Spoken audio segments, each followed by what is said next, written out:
morning, and thank you for joining me. I'm happy to have everybody here, and I'm excited to spend the next 30 minutes with you. I'm a senior industry principal at Kinaxis, and with our partnership with TraceLink, I'm very excited to share how we can replace volatility with value across our end-to-end supply chain. So if you're not familiar with Kinaxis, Kinaxis is an advanced planning solution. We are a leader in scenario planning and concurrency. And also we've held a top spot with the Gartner Magic Quadrant for the past 11 years. And we've been voted the customer choice in 2025. So we've been in this space for quite a while. We continue to evolve and really drive that concurrency and that end-to-end supply chain. Prior to coming to Kinaxis, I was at Baxter leading their Global Center of Excellence, and Cardinal Health leading their US planning, and then at Gartner as a executive partner for life science and supply chain. So as we think about the continuous disruptions that we face every day, whether it's blocked routes, damaged facilities, talent shortages, material constraints, and international tariffs and changing regulations, there's one thing that we've seen, and that's that agility is missing. So these disruptions are our new norm. And so as we think about how we look at the impact of these disruptions, we're still under that wave when the next one hits, because we lack that agility to really move forward with quick decisions and changing the way we go. So as we think about that disruption and what we have coming forward, we had a study done by Morgan Swank. He's a professor at Texas Christian University. And what he looked at was he wanted to look at the impact agility had on financial performance. And so he looked at companies that publicly available data on 650 companies, 50 of them Kinaxis and 600 non-Kinaxis. And what he found was that the traditional way that we use inventory to buffer volatility is no longer valid. And so traditional planning methods, which have limited visibility and siloed functions and lack that collaboration, really left us with no other opportunity or option other than to use inventory as that buffer. But what he found was actually it had a negative impact on financial performance and really was not a good way to actually manage volatility at all. So he published a study recently within, I think, the last probably 3 months in a trade journal, Production and Operations Management. And I have a QR code on here if you're interested in looking at the total research. It's available. What he found was that in the beginning of COVID, all 650 companies actually took on more inventory. But then as COVID progressed, Kinaxis customers actually rebounded 2 quarters faster. And by rebounding, they were able to grab market share and actually improve their revenue. And so in his study, he looks at metrics that were connected to a P&L and balance sheet. So it wasn't really focused on did we improve forecast accuracy or inventory turns, but truly what was the impact on return on assets or return on invested capital. So it might be an interesting research to look at. So as I mentioned, he looked at 650 companies, and what we found was that from an inventory perspective, Kinaxis customers took on half as much inventory. So 6.7% versus 13.4% during a very turbulent and time with a lot of volatility. And at the same time, revenue on Kinaxis customers increased over 3%, where conversely non-Kinaxis decreased by over 6%. So a delta of 9% in a time of uncertainty, and where companies were really watching the impact of COVID come across the globe and trying to react. Similarly, from a COGS and SG&A perspective, Kinaxis customers actually improved. In a time when we were hiring airplanes and expediting and having additional charges, customers were actually able to increase their cost, where non-Kinaxis were actually, they increased more cost. So as we think about today, we don't have COVID, but we absolutely have tariffs. And so over the last few months, we've seen that the impact tariffs had is as disruptive as COVID was. And so from a Kinaxis perspective, these fast-moving and ever-changing tariff regulations are causing a lot of disruption in the supply chain. And so we recognize that there's a huge strain, and what we have done was we've actually taken the concurrency functionality of Kinaxis and are offering a tariff solution for non-Kinaxis customers.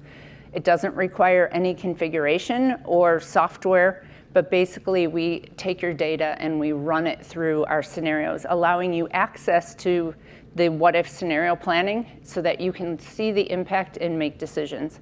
And so truly it is looking at how do you simulate instantaneously through the Kinaxis website and portal, and how do you compare trade-off decisions? When we're looking at whether we want to buy ahead, if we want to hold more inventory, what does that do to our KPIs? Through the Maestro platform, which is the platform that Kinaxis offers, we actually look at scorecards. And in this solution, every time we make a change to something in the supply chain network, it shows the impact to those KPIs so that you can then quickly take action. So what I want to share with you now is actually just a video that we put together that demos what the product offers. Tariffs aren't new, but today they strike faster, hit harder, and can disrupt entire supply chains overnight, erasing margins, collapsing sourcing strategies, and closing off critical markets. What used to be a policy tool is now one of the most unpredictable threats since COVID. And yet, most companies are still relying on static plans and slow, manual analysis to respond. That's no longer enough. Let's say you've just been hit with a new 25% tariff on Canadian imports into the US. Margins are exposed. Your supply plan is at risk, and the vendor risk management team is already reaching out wanting answers by the end of the day. You open your tariff analysis workbook and quickly see you're duly sourced fairly evenly between Canada and Mexico into the US. A side-by-side view shows the total supplier costs. Blue bars represent your current plan, green shows your approved baseline. With a few clicks, you spin up a private scenario. A full digital twin of your current plan is generated instantly, spanning demand, supply, inventory, financials, and more. You apply the 25% tariff across all Canadian imports. Thousands of records are updated instantly. What used to take hours, or even days, now happens in seconds. And just like that, the full impact is recalculated in real time. If you stay the course, your cost of goods sold increases by $5 million, and US margins drop from 30% to just 12.5%. You're going to have to find a way to offset that impact. One option is to pass along some of that added cost to your US customers. A 10% price increase stabilizes margin and boosts revenue, but may hurt demand, as customers already fed up with rising prices seek out alternatives.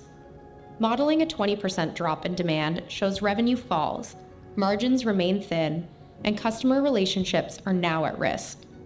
Maybe it's time to explore expanding into a new market instead. Your team has floated China as a possible new market before, but cost to serve has always been a barrier. Still, you've got a rough forecast of 219,000 units if you go live.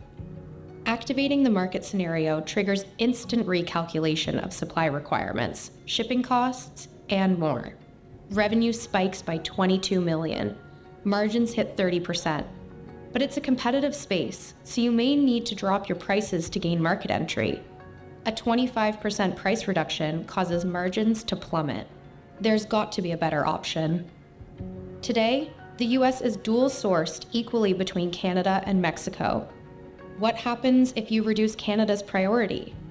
Only using Canadian suppliers when absolutely necessary. You shift volume to Mexico, avoiding tariffs, and instantly the system automatically checks for capacity constraints, validates feasibility, and adjusts the plan accordingly. The result? 13 million in spend moves to Mexico. Canadian volume drops, but doesn't disappear. because the system keeps the plan realistic. Now that you've explored your options, it's time to compare them. A side-by-side scorecard lays everything out: revenue, margin, tariff costs, inventory, so you can see exactly where each plan stands. Each scenario gets a weighted score, aligned to business priorities. You select the top option, prioritizing Mexican suppliers, and share it back in the collaboration thread for alignment and approval. Decision ready, data backed. Tariffs won't slow down. But with Kinaxis, you don't just absorb the hit, you outsmart it. So I don't know about you, but when I was a planner, I would have loved to have had that tool because I could not do spreadsheets anywhere near as fast as that. And what that is showing is actually that's the capability that Kinaxis has. So it's not just in this solution that we're offering through the tariff response, but it truly is embedded in Kinaxis. And so when you're comparing Kinaxis orchestration to traditional planning, so traditional planning, right? We have spreadsheets, it's very manual. We have siloed functions, it's reactive, it's firefighting. We have so much data that we really don't even know what to do with it, let alone drive decisions. Where conversely, when you look at orchestration, it truly is that. When you think about how an orchestra plays, everything has to be in sync and everything's in harmony. So when you're looking at concurrent planning, it truly means that it's always on. You can run what-if scenarios. Those scenarios that were shown in that video, planners actually have the ability to run that as a planner. You don't need to have somebody in IT create that. You can create that as a planner, and you can share that with other planners. Enterprise-based planning, it's bidirectional. So data flows upstream and downstream so that when you're making a decision in demand planning, somebody downstream can see that as well. And conversely, if I'm gonna have a supply challenge, how does that feed back into my demand? Cutting edge technology along advanced algorithms with AI and machine learning helps speed up our responsiveness. And then the ease of integration. Maestro was built as a platform, and that platform can integrate with in-house systems as well as third-party systems like TraceLink and Genpact. It's meant to be there so that it truly can be a connected partner along the path.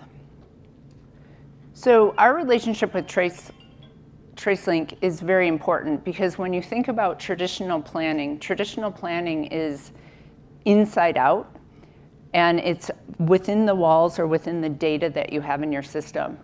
Our partnership with TraceLink starts to pivot us to an outside-in planning model, which means we're going to bring data from the outside, whether it's weather or demographics or population or supplier information, into our Maestro platform so that when we're putting together a plan, it truly has a more robust feel to it so that we can be more customer-centric and we can be focused on how we shape our plan to be more responsive and to be more agile. As we think about orchestration, so orchestration and digitization, you heard at the start of it, this has been the topic of the past 2 days. And we know that that's the path we need to go down, but what's the right path? We need to be able to optimize and have immediate results on that, but it also needs to be scalable. Organizations have wanted to do this for decades, but the technology really wasn't available until now. And until now, we have the capabilities of AI. Within our Maestro platform, we have infused AI along with our concurrency so that when we are, for example, in this example, say we heard that the weather pattern is shifting and there's going to be a heat wave for the next 4 weeks in New England, and I make ice cream. I want to know what is the impact to my ice cream? What does that new demand pattern look like? How long do we think it's going to be in place? And what's the impact to my network? Through the concurrency of the Maestro platform with the AI, it can run through different scenarios looking at where it can pull inventory from without impacting your network and make those recommendations. It can look at how we can bring in inventory sooner. And across all of that, as you saw in the demo, with each one of those recommendations, it goes back to that scorecard and actually lets you see what the impacts are so that you can make the decision of what you want to do. So it's all embedded, and this isn't something that is out in the future. We have over 55% of Kinaxis customers are using AI within their supply chain orchestration. So it is here. It's going to continue to evolve. And as we think about how we bring that into the Maestro platform to really have the concurrency, to have instantaneous transparency, or orchestration to make decisions faster, collaboration anytime, anywhere. So again, like I said, that collaboration, a planner can do that, and you can send it to another planner. So I can have that collaboration within the system and a decision made. The seamless integration we talked about, we can integrate with, sit on top of various ERPs and other platforms. And then we infuse that AI in every step of this process so that we can automate processes and we can learn as we go. And then just at closing, so I think this statement sums things up, where Mr. Branco was saying the techniques that we used or relied on in the past 30 years will not survive the next 3. And that's truly how fast the supply chain's changing, and we need to be able to react with that as well. And so we discussed Maestro's ability to sense, predict, prescribe, and react. That's the new way we have to do our business. We have to sense what's coming, we have to predict the impact, we have to make recommendations, and we have to act. We need to leverage our technology and AI to be able to do that. We need our planners to be comfortable enough to make those recommendations and take action. Ours is an end-to-end platform, and it looks at how do we optimize across that entire network so that we have the best results and outcome. So thank you very much for your time. I hope that there were some nuggets that you can take with you, and as you think about your from to because journey, of where you are today and where you want to go, I hope this was helpful. Thank you. We have time for 1 or 2 questions, if there's any questions in the audience. Shy group, maybe I'll kick things off. Sure. Then. So what you showed there is pretty impressive, but you mentioned something just here at the end of having your supply planners work a different way, right? So there's the technology piece, but there's also sort of the change management Correct. piece. What have you seen in terms of frameworks or approaches that have worked in some of your customers that have been successful? So you do realize, that's my favorite topic ever to talk about, and it could be more than 10 minutes. And I'm serious, because I think that technology is an enabler. And if we don't think about the way our planners need to change, we're not going to get the results that we're expecting. So what I have seen is that there's become an evolution in our planners. And our planners aren't going to be the ones that are happy being in a spreadsheet. They need to become storytellers. We have technology that can give us the data we need, but the technology doesn't have the creative mind that a human has. And the human then takes that information and is able to come up with a recommendation. They also know who their key stakeholders are. Who do they need to go and socialize this with so that they can truly drive decisions? And those decisions then can be brought back into that system.